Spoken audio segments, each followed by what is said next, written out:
कभी सोचा है हमारी थाली में जो चावल या गेहूं का दाना आता है वो हम तक पहुंचने से पहले कितना लंबा और फैसिनेटिंग सफर तय करता है।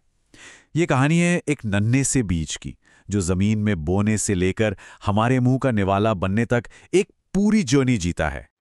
तो चलिए एक बहुत बड़े सवाल से शुरू करते हैं। आखिर दुनिया के लगभग 8 अरब लोगों का पेट भरता कैसे है? जवाब सीधा सा है, खेती। इतनी बड़ी आबादी को खाना खिलाने के लिए एक ऐसा सिस्टम चाहिए जो लगातार खाना पैदा करे, उसे ठीक से मैनेज करे और फिर दुनिया के हर कोने तक पहुंचाए। जरा सोचिए, आज से करीब 10,000 साल पहले हमारे पूर्वज खाने के लिए बस यहां वहां भटकते रहते थे, लेकिन फिर कुछ ऐसा हुआ जिसने सब कुछ बदल कर रख दिया। खेती की शुरुआत हुई। इंसानों ने एक जगह रुककर चावल, गेहूं और दूसरी फसलें उगाना सीख लिया, और बस यहीं से इंसान की तरक्की की कहानी ने रफ्तार पकड़ ली। तो सबसे पहले ये समझते हैं कि फसल, इसका मतलब क्या है।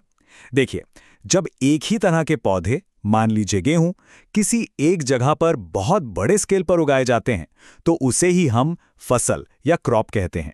मतलब पूरा का पूरा खेत सिर्फ गेहूं के पौधों से लहलहा रहा हो। भारत में तो मौसम का मिजाज हर जगह अलग है, लेकिन इस डाइवर्सिटी के बावजूद हम फसलों को मोटे तौर पे 2 मेन टीम्स में बांट सकते हैं। पहली टीम है खरीफ की। ये बारिश के मौसम में, यानी जून से सितंबर के बीच मैदान में उतरती है, जैसे धान और मक्का। और दूसरी टीम है रबी की, जो सर्दियों में अक्टूबर से मार्च के बीच अपना जलवा दिखाती है, जैसे गेहूं और मटर। कोई भी फसल उगाने का जो पूरा प्रोसेस है वो इन 7 कदमों से होकर गुजरता है। मिट्टी तैयार करने से लेकर बीज बोने, खाद पानी देने, कटाई और आखिर में उसे स्टोर करने तक। तो चलिए इस सफर पर आगे बढ़ते हैं और एक एक करके इन स्टेप्स को समझते हैं। तो हमारा सबसे पहला पड़ाव है जमीन तैयार करना।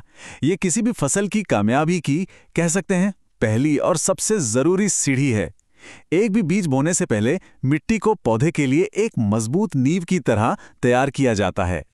अच्छा, अब सवाल ये उठता है कि मिट्टी को ढीला करना इतना जरूरी क्यों है? देखिए, ऐसा करने से पौधों की जड़ें जमीन में काफी अंदर तक जा पाती हैं। उन्हें सांस लेने में भी आसानी होती है। और सिर्फ इतना ही नहीं, इससे मिट्टी में रहने वाले केंचुओं और छोटे छोटे माइक्रोब्स की ग्रोथ भी बढ़ती है, जो असल में किसान के सबसे अच्छे दोस्त होते हैं और जमीन को और उपजाऊ बनाते हैं। और ये दिखाता है कि टेक्नोलॉजी ने खेती को कितना बदल दिया है।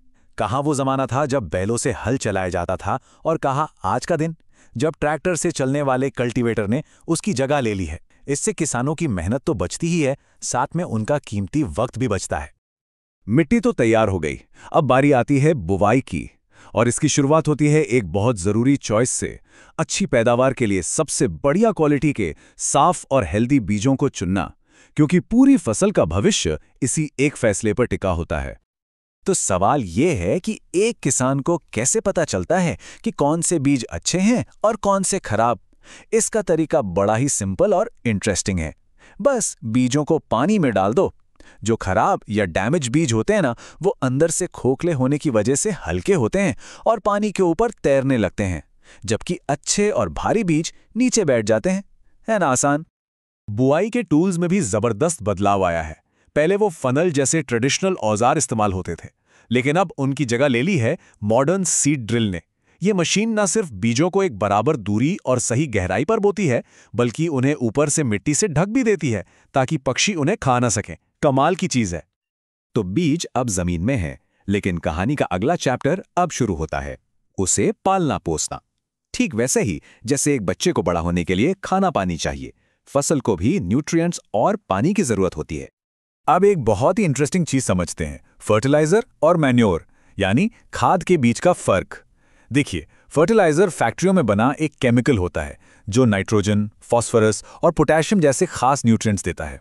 वहीं दूसरी तरफ खाद, जिसे मैन्योर कहते हैं, वो पूरी तरह से नेचुरल होती है, गोबर और पौधों के वेस्ट से बनती है और मिट्टी की हेल्थ को सुधारती है, उसे ह्यूमस देती है। न्यूट्रिएंट्स के साथ साथ पौधों को सबसे ज्यादा जरूरत होती है पानी की, और टाइम टाइम पर फसलों को पानी देने का ये जो प्रोसेस है, इसी तो हम सिंचाई या इरिगेशन कहते हैं। पानी के बिना ना तो बीज उगेंगे और ना ही न्यूट्रिएंट्स पौधे के हर हिस्से तक पहुंच पाएंगे।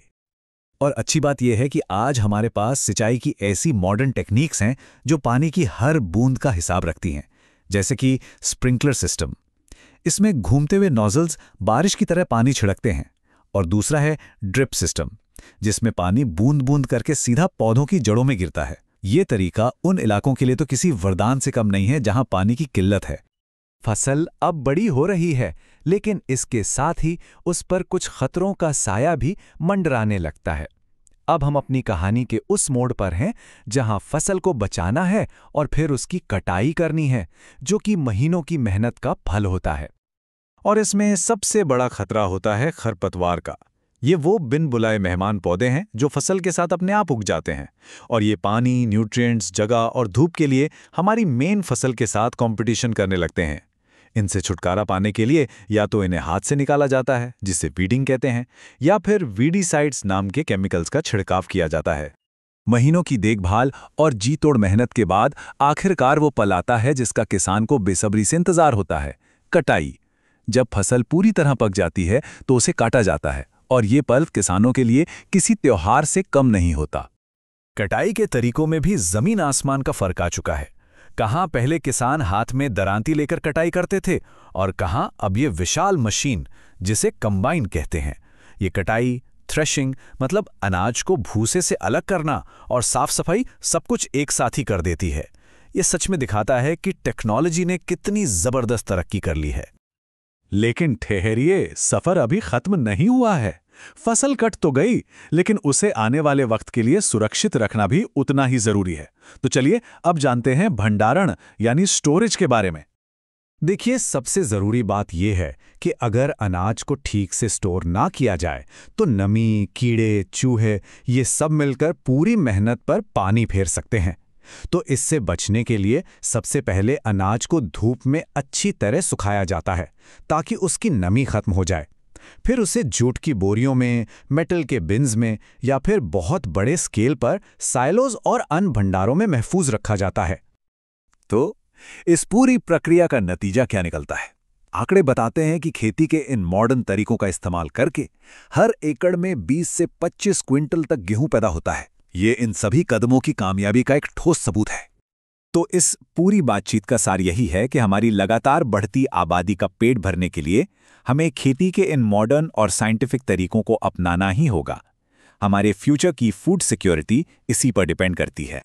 एक नन्हे से बीज से लेकर हमारी थाली तक का ये सफर वाकई कितना कॉम्प्लिकेटेड और शानदार है। इस पूरी प्रक्रिया का कौन सा हिस्सा सबसे ज्यादा हैरान करने वाला लगता है? इस पर सोचिएगा जरूर।